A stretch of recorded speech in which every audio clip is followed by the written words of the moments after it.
Homer sold the backseat of his car, hoping to raise money for gas, but instead, he bought a unique horn. The Simpson family went to a restaurant for a meal, but Homer's credit card had already maxed out. He pulled a stack of cards out of his pocket and threw them on the table, then tried to slip away with his family. They're getting away! Stop them, Mary Kay! The waiter immediately pressed a button, trapping the Simpsons inside the restaurant. They could only sing to pay for their meal. Afterward, they went to the tax office. The staff discovered Homer had no savings. His credit card was maxed out, and he still had to support his father. Just give the word and I'll cut him off. I couldn't ask you to do that. Consider it done. The staff suggested he file for bankruptcy, and even showed him a financial forecast for the next 40 years. Even if Homer died, his family would still be in debt. What Homer needed most right now was to earn more money. No, I'd like my fee, please.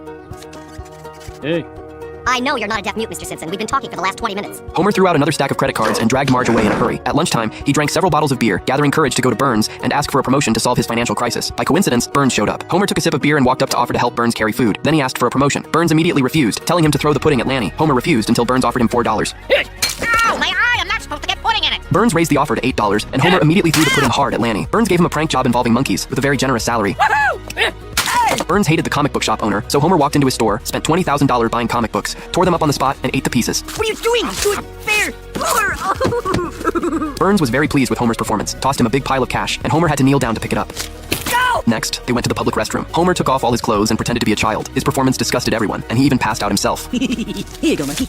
After getting the money, Homer immediately took the kids to get vaccinated. Marge thought he was a loving and devoted husband. Then they went to the zoo, where Burns had Homer dress up as a giant panda and dance in front of the crowd. The host thought the panda was too excited and tried to calm him down. After being shocked several times, Homer collapsed to the ground. At that moment, a real male panda appeared. Homer was terrified and ran away, but tripped and fell, getting dragged into a hole by the male panda. Pinkpin just asked Sim to marry him, and I think she just said yes.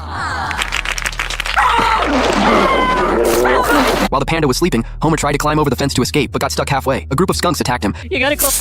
Oh, but Lisa found him trapped and rescued him. That's how Lisa discovered Homer's secret job. Oh, Dad, you have to stop. I know. Burns thought Homer did a great job, but Homer felt he had lost all his dignity. He decided he would never work for Burns again. Burns pulled out a pile of cash, but Lisa immediately stopped him. Take that back for $903. I retract my statement. Dad? I mean, screw you. Well, it looks like my monkey has evolved into a man. A poor man. To help Homer regain his dignity, Lisa suggested they donate the money to those who truly needed it. Homer immediately perked up.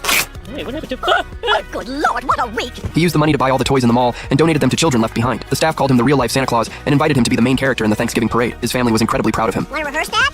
I don't need to rehearse. Ho, ho, ho! Merry... Fine. Christmas. Let me see that. Thanksgiving Day parade quickly arrived. Homer rode on a sleigh, handing out gifts to the children in the crowd. At that moment, Burns arrived beside Homer on a pirate ship, whispered a few words to him. Homer initially wanted to refuse, but when he saw $1 million, he hesitated. Oh, so much money. But Santa can't be evil. It's so much money. Everyone thought Homer was pouring syrup, but the host used binoculars and saw that Homer was pouring fish innards. The crowd, initially excited, was covered in a foul, fishy smell. The stench immediately attracted a flock of seagulls. The birds attacked the crowd from all directions, and chaos ensued. Lisa thought Homer had once again betrayed his dignity, but Homer suddenly appeared beside her. But if you're here, who's that on the float? Ho, ho, ho! Merry Christmas! What's going on? Let's just say Lisa gave me an early Christmas present. The gift of dignity.